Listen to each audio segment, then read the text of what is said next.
The early morning sun cast long shadows across the pristine tarmac of Los Angeles International Airport's exclusive private terminal. Dr. Kimberly Richardson drove her pearl-white Tesla Model X through the security gates, her fingers tapping lightly on the steering wheel as she thought about the important meeting awaiting her in New York.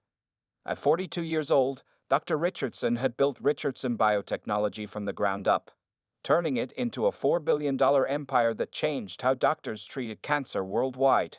But today, dressed in her favorite pair of designer jeans, a simple black turtleneck, and comfortable loafers, she looked more like someone heading to a casual lunch than a powerful CEO.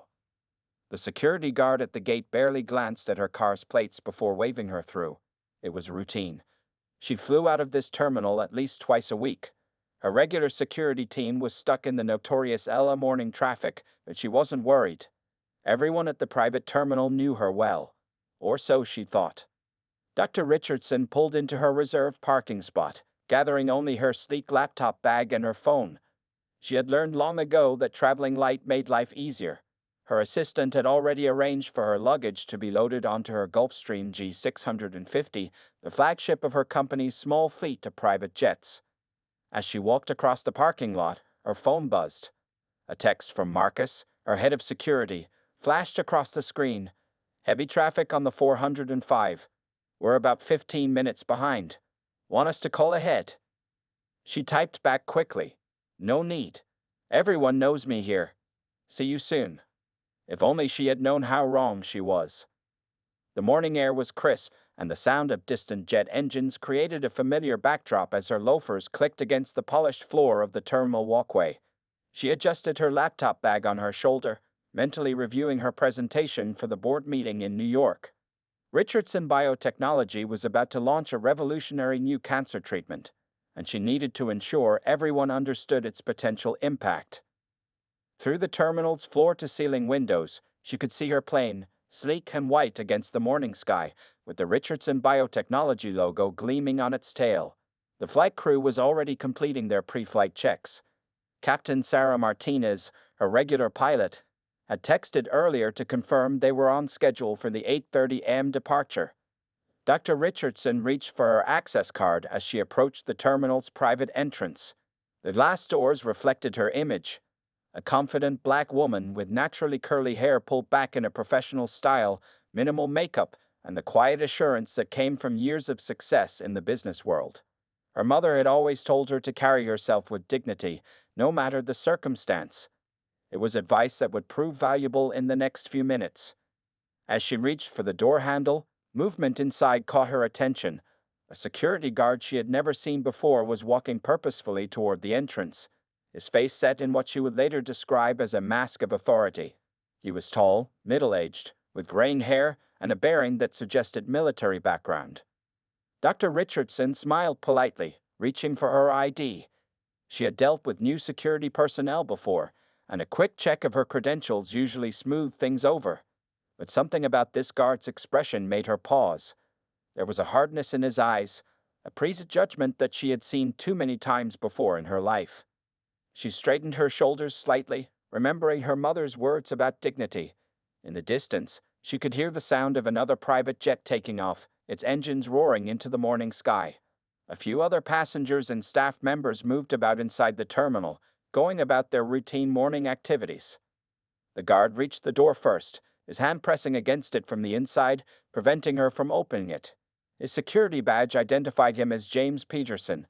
His other hand was already raised in a stopping gesture, and his face showed no trace of welcome or professional courtesy. Dr. Richardson took a deep breath, maintaining her pleasant expression. In 15 years of building her company, she had faced countless challenges and overcome numerous barriers. She had no way of knowing that this seemingly routine morning was about to become another one of those moments. One that would not only test her patience, but would ultimately lead to changes that would ripple through the entire aviation industry. James Peterson stood firmly at the private terminal door, his hand still pressed against the glass, blocking Dr. Richardson's entry. His face showed the kind of authority that came from 20 years of military service and 5 years of private security work. But today, that authority was deeply misplaced. "Ma'am, this is a restricted area," he said loudly, his voice carrying across the walkway. The main passenger terminal is that way. He pointed toward the regular airport buildings in the distance.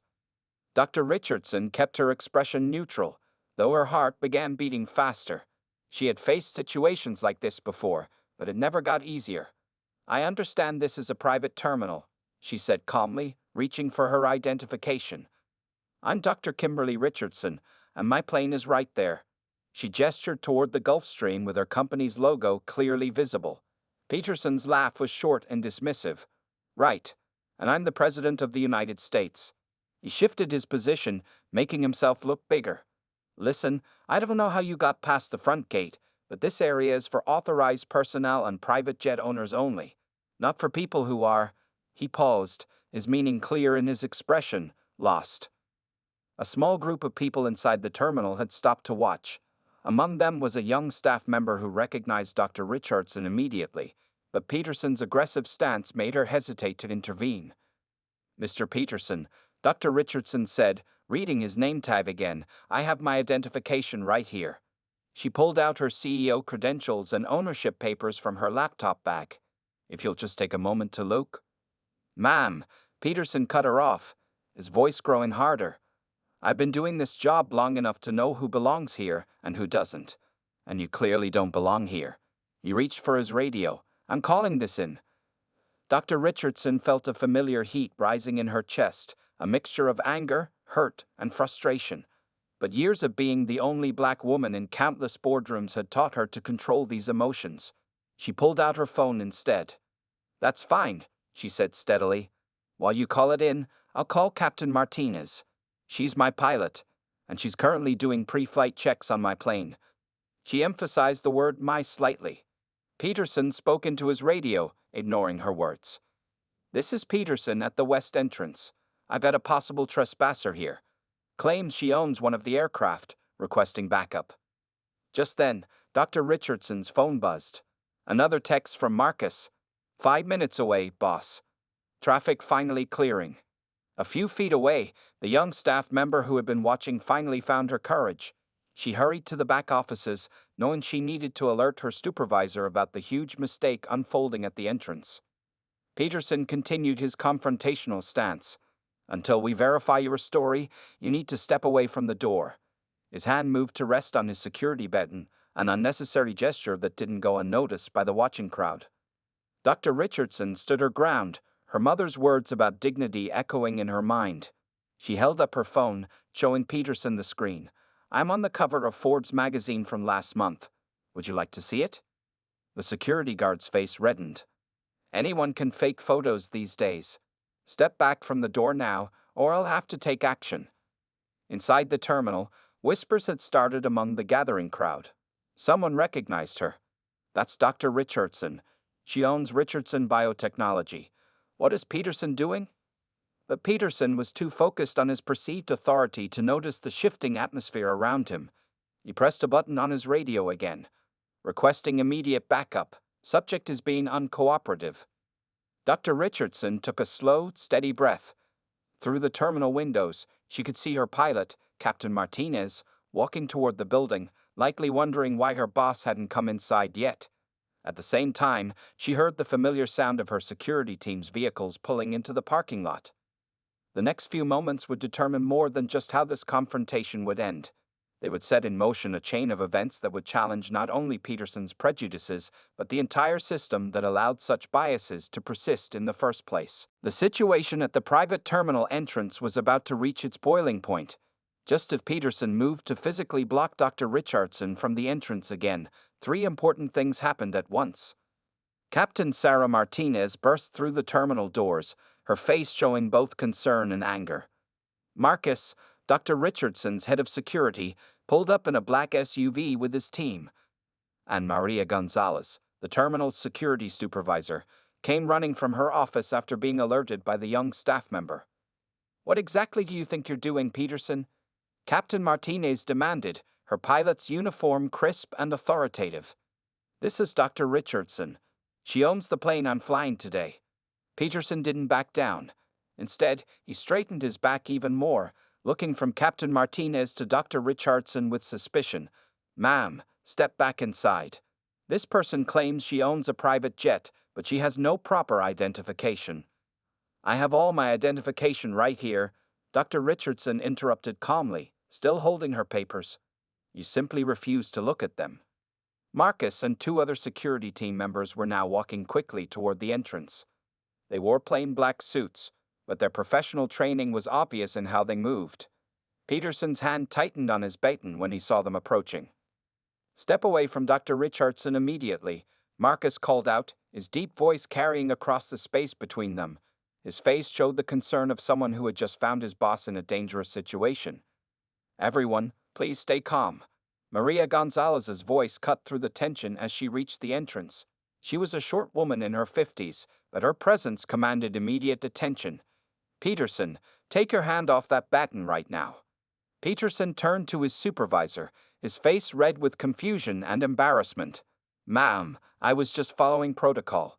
This person, Maria cut him off sharply, is Dr. Kimberly Richardson, the owner of Richardson Biotechnology and one of our most valued clients. She owns not just one, but 3 private jets that operate from this terminal. We'd had her photo and credentials in yesterday's security briefing. The color drained from Peterson's face as the truth finally hit him. He looked at Dr. Richardson again, this time really seeing her. The dignified stance, the quality of her clothes, the professional demeanor he had ignored because of his prejudices. By now, a crowd had gathered inside the terminal. Some people were filming with their phones, while others whispered among themselves. The young staff member who had alerted Maria looked relieved that someone had finally stopped Peterson's behavior. Dr. Richardson, Maria said, turning to face her with sincere regret in her eyes. I cannot begin to apologize enough for this incident. Please, come inside. Peterson, report to my office immediately. But Dr. Richardson raised her hand slightly, stopping both of them. The morning sun caught the diamond on her finger, a ring her mother had given her when she made her first million. Actually, Ms. Gonzalez, I think we'd all need to talk. Not just about this incident, but about preventing something like this from happening to anyone else. Marcus moved to stand beside his boss, while Captain Martinez held the door open. The other passengers and staff watched as Dr. Richardson finally entered the terminal, her head held high. Even now, she showed the same grace under pressure that had helped her build her company from nothing. Peterson stood frozen, his security badge suddenly feeling very heavy on his chest. He watched as Dr. Richardson spoke quietly to her security team, telling them to stand down. She then turned to Maria Gonzalez. Shall we use your office? Dr. Richardson asked. I believe Mr. Peterson and I need to have a serious conversation about assumptions, respect, and the changes needed in your security protocols. The morning sun streamed through the terminal's windows, highlighting the small group as they walked toward the office. No one knew it yet, but this confrontation was about to become a turning point, not just for Peterson and the airport, but for how private aviation handled security and bias training across the country. Captain Martinez rescheduled the flight's departure with a quick call to air traffic control. Some meetings, she knew, were more important than others, and this one was about to change lives. Maria Gonzalez's office was smaller than most people expected for a supervisor at such an expensive private terminal. Dr. Richardson sat in one of the 3 chairs facing the desk, her laptop bag resting beside her. Peterson stood uncomfortably by the door, his security badge now tucked into his pocket, looking like a student sent to the principal's office. Please sit down, Mr. Peterson, Dr. Richardson said softly. Her voice wasn't angry, which somehow made Peterson feel even worse. He slowly took a seat, keeping his eyes on the floor. Maria pulled up Dr. Richardson's file on her computer and turned the screen around. On it was a complete profile, CEO of Richardson Biotechnology, owner of 3 Gulfstream jets, regular client for 7 years, net worth $4.2 billion. There was even a photo from last month's terminal security briefing. This was in your training materials, Peterson, Maria said, her voice tight with frustration. Dr. Richardson flies out of this terminal twice a week. She's one of our most respected clients. Peterson's face grew pale as he looked at the screen. The woman he had just tried to throw out of the terminal wasn't just rich, she was one of the most successful business leaders in the country. Her company had created 3 different cancer treatments that were saving lives around the world. I didn't. Peterson struggled to find words. The weight of his mistake was crushing him. You didn't what, Mr. Peterson? Dr. Richardson asked, still calm. You didn't look at my ID when I offered it? You didn't check the files? Or you didn't believe someone who looks like me could own a private jet? The silence in the room was heavy. Outside, they could hear the distant sound of jets taking off, the normal morning traffic at the busy terminal continuing as usual. But in this office, time seemed to stand still. Dr. Richardson, they'll be fired immediately, Maria started to say, but once again, Dr. Richardson raised her hand to stop her. Actually, I have a different idea, she said. Mr. Peterson, look at me, please.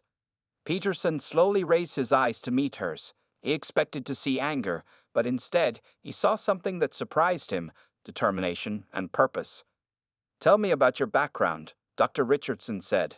How long have you worked in security? Peterson swallowed hard. 20 years military, ma'am. 5 years private security after that. Started here 3 weeks ago. His voice was barely more than a whisper. And in all those years, did anyone ever teach you about unconscious bias, about how our assumptions can hurt people and businesses? He shook his head slowly. We had some diversity training in the military, but he stopped, realizing how weak that sounded. Dr. Richardson opened her laptop and pulled up a presentation. This is interesting timing, actually. I was flying to New York today to present our company's new training program to the board. We're launching it for all our employees next month. She turned the laptop so both Peterson and Maria could see the screen. The title read, Breaking Barriers, Understanding and Overcoming Unconscious Bias in the Workplace. Mr. Peterson, you have 2 choices today, Dr. Richardson continued. You can clean out your desk and leave, probably to find another security job where the same assumptions might lead to another incident like this. Or you can become part of the solution. Maria looked confused. What do you mean, Dr. Richardson? I mean, Dr. Richardson said, sitting forward in her chair, that Richardson Biotechnology is going to help this terminal create a new kind of security training program. And Mr. Peterson, if he's willing, will be our first participant. Sometimes, the best teachers are the ones who have learned from their own mistakes. Peterson's eyes widened. Instead of ending his career, this woman he had just discriminated against was offering him a chance to learn and help others learn too. Outside the office, Captain Martinez was explaining the delay to the other pilots. Dr. Richardson's security team waited patiently in the terminal, and through the window, the morning sun continued to rise, marking the beginning of what would become a revolutionary day in private aviation security. The next words spoken in that office would set the tone for changes that would affect airports across the country. And it all started because one woman chose education over anger, understanding over revenge. Word of the morning's incident spread through the private terminal like wildfire. By noon, everyone from the baggage handlers to the fuel crew knew about Peterson's mistake and Dr. Richardson's surprising response. The young staff member who had first recognized Dr. Richardson, Jenny Torres, found herself telling the story for the 5th time in the employee break room. You should have seen her, Jenny said to her coworkers. She had every right to be angry, but instead, she was so graceful about it. The other staff members listened with interest, coffee cups forgotten in their hands. Meanwhile, in the terminal's main waiting area, Dr. Richardson sat with her laptop open, making changes to her presentation. Her flight to New York had been rescheduled for the next morning. Marcus, her security chief, stood nearby talking quietly on his phone. Yes, sir, Marcus was saying to Richardson Biotechnology's board chairman. Dr. Richardson has decided to stay in LA today. She says this situation is more important than the board meeting. He paused, listening. No, sir, she's not pressing charges. She's doing something much more interesting. Peterson had been given a temporary office to work in, away from his security post. Maria Gonzalez had brought him a stack of incident reports about similar situations at other airports. His hands shook slightly as he read through them, seeing his own actions reflected in page after page of discrimination complaints. I never thought, he said quietly to himself, reading about a famous black musician who had been stopped from boarding his own jet last year. I never realized.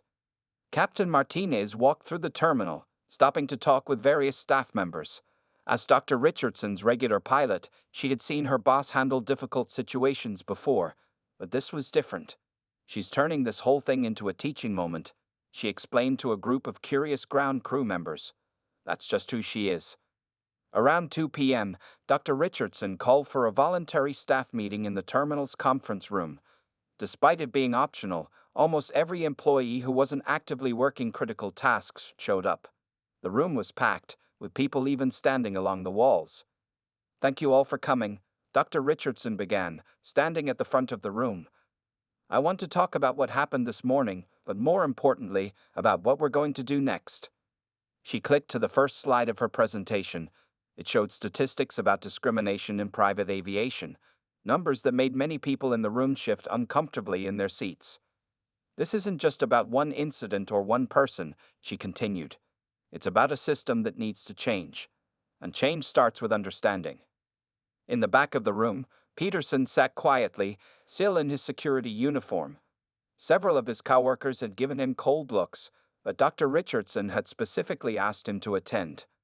As she spoke about unconscious bias and systematic change, he found himself taking notes. Jenny Torres, sitting near the front, raised her hand. "Dr. Richardson, I'm sorry I didn't speak up sooner this morning.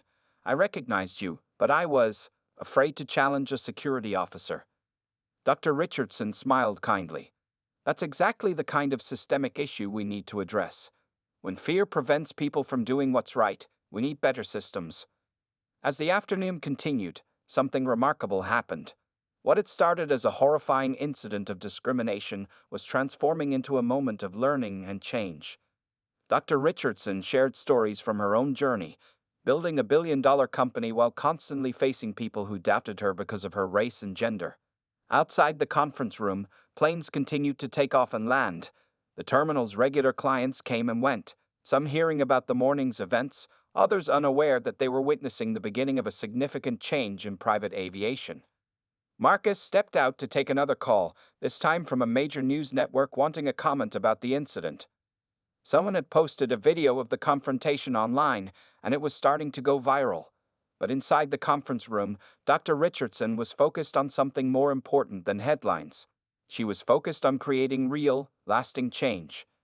The afternoon sun cast long shadows through the terminal's windows, marking the end of a day that had started with discrimination but was ending with hope and purpose. 1 week after the incident, Dr. Richardson sat in her office on the 40th floor of the Richardson Biotechnology Building in downtown Los Angeles.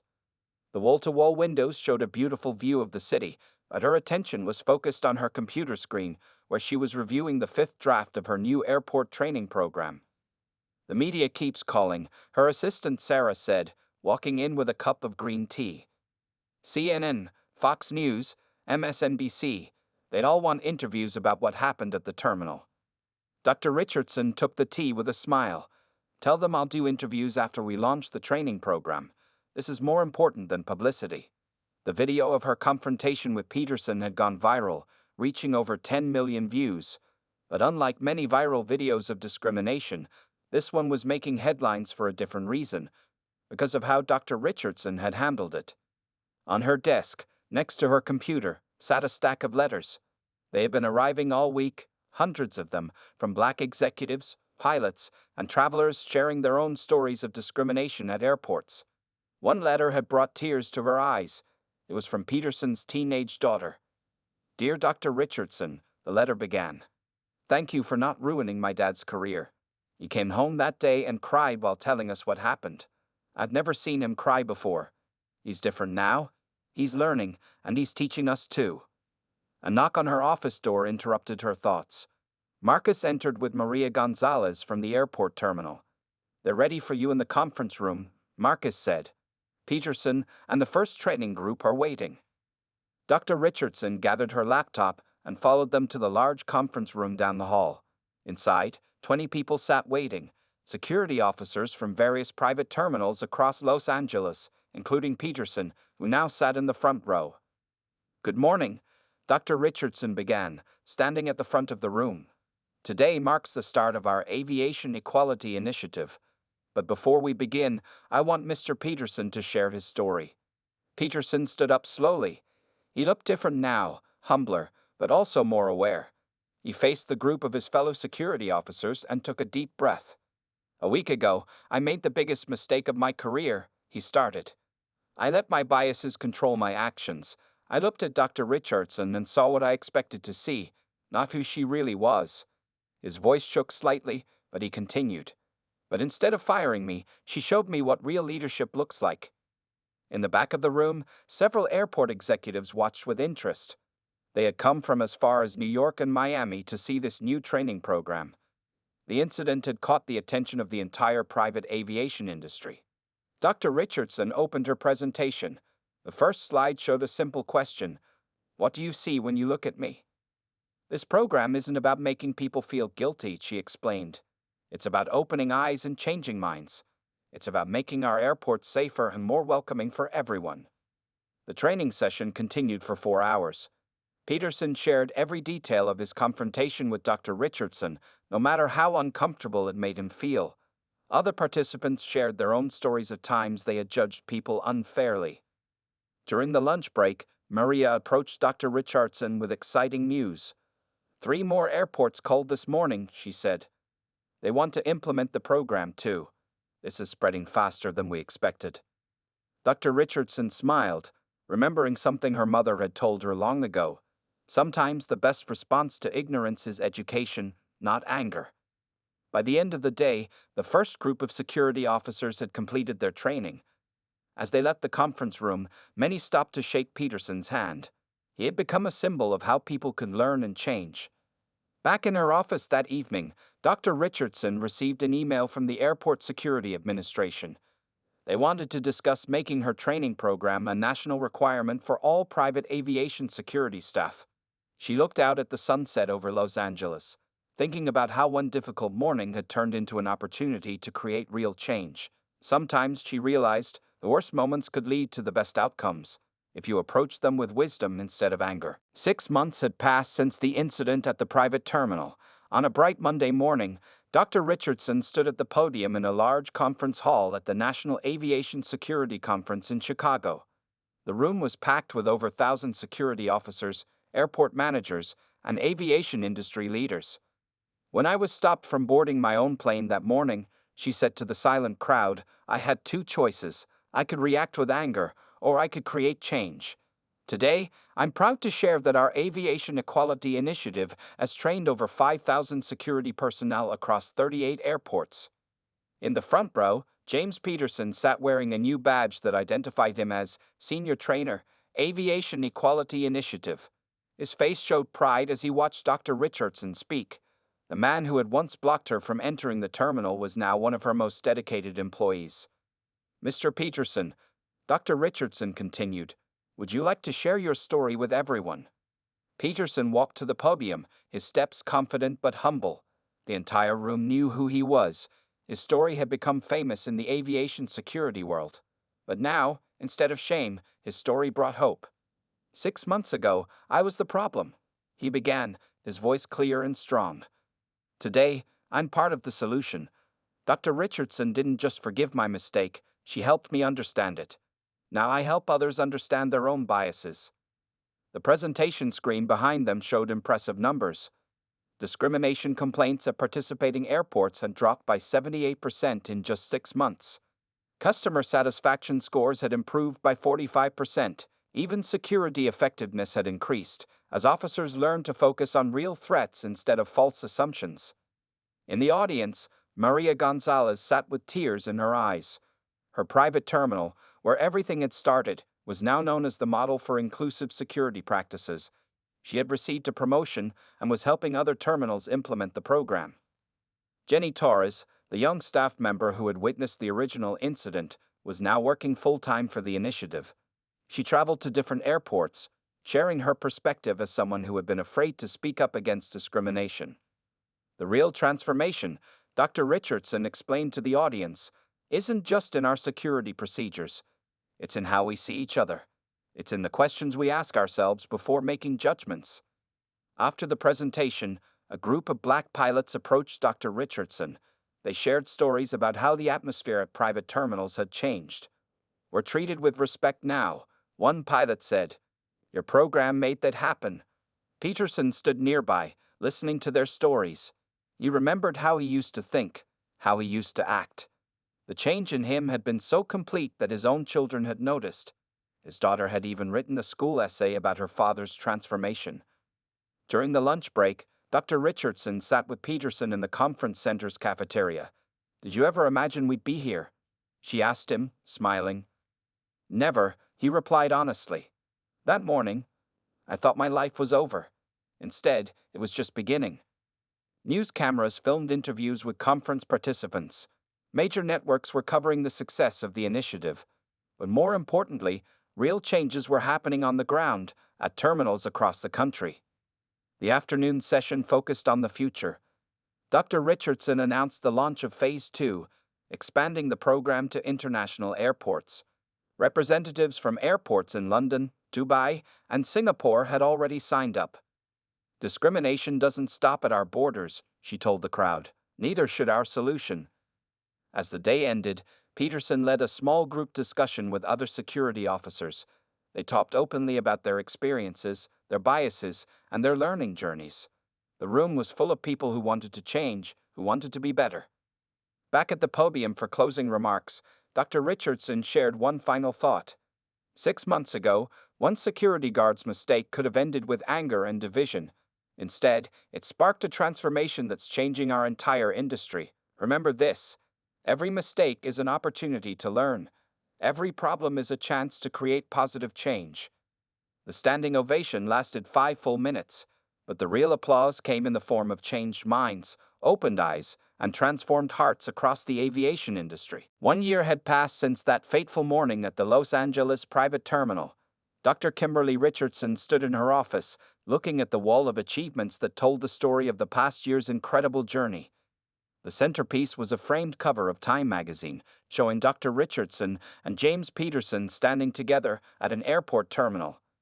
The headline read, "How One Moment of Discrimination Changed Aviation Forever." Next to it hung the Presidential Medal of Freedom, awarded to her for transforming airport security culture across America.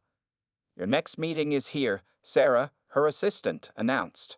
A group of high school students entered the office, their eyes wide as they looked around. These weren't ordinary students. They were the first class of the Richardson Aviation Leadership Program, a new initiative for minority students interested in aviation careers. "Welcome," Dr. Richardson said warmly. "And look who's here to help me teach today." James Peterson walked in, now wearing a suit instead of a security uniform. As the National Director of Aviation Equality Training, he traveled across the world, sharing his story and teaching others. The security guard who once blocked a black woman from her plane had become one of the most powerful voices for change in aviation history. Last year, Peterson told the students, "I made a terrible mistake, but Dr. Richardson taught me that mistakes can become stepping stones to something better." He looked at the young faces around him. "Today, I'm going to tell you how that mistake changed not just my life, but the entire aviation industry." The students listened as Peterson and Dr. Richardson shared the story. They learned how the Aviation Equality Initiative had spread to 500 airports worldwide, how complaint rates had dropped by 90%, how the program had created new jobs and opportunities for minorities in aviation. One student raised her hand. "Did you ever feel angry about what happened?" she asked Dr. Richardson. "Of course I did," Dr. Richardson answered honestly, "but I chose to use that anger to create positive change. Sometimes the best revenge is making sure others don't face the same discrimination." The wall of achievements told the rest of the story. Awards from civil rights organizations. Thank you letters from pilots and passengers. News articles about similar programs being adopted by hotels, restaurants, and other industries. Later that afternoon, Dr. Richardson visited the same private terminal where everything had started. The terminal looked different now. Signs in multiple languages welcomed visitors. The security staff was diverse. A large poster near the entrance read, "Everyone who belongs is welcome here." Maria Gonzalez, now the regional director of security operations, greeted her with a hug. "Can you believe it's been a year?" she asked. "Everything has changed." Jenny Torres, who had become a senior trainer herself, was teaching a new group of security officers. Her voice carried from the training room. "Remember, your first assumption might be wrong. That's why we check credentials, not appearances." Dr. Richardson's phone buzzed with a text from Peterson. He was in Dubai, launching the program at their international airport. Another successful training, his message read. They're asking for more sessions. Your vision is changing the world. As she walked through the terminal, Dr. Richardson remembered that morning 1 year ago. She saw a young black woman in a business suit walking confidently toward her private jet. The security officer checked her credentials professionally and respectfully, then wished her a pleasant flight. That's our real success, Dr. Richardson said to Maria, pointing at the scene. Not the awards or the recognition, but these everyday moments of respect and dignity. The sun was setting over the runway as Dr. Richardson boarded her plane. Captain Martinez, still her loyal pilot, greeted her with a smile. Ready to fly, boss? Looking out the window, Dr. Richardson saw a changed world. A world where one person's mistake had led to understanding instead of anger, education instead of punishment, and transformation instead of conflict. As the plane took off into the golden sky, she thought about all the lives changed over the past year. Sometimes the biggest changes start with the smallest moments. Sometimes the worst experiences can lead to the best outcomes. And sometimes, one person's choice to respond with wisdom instead of anger can create a legacy that changes the world.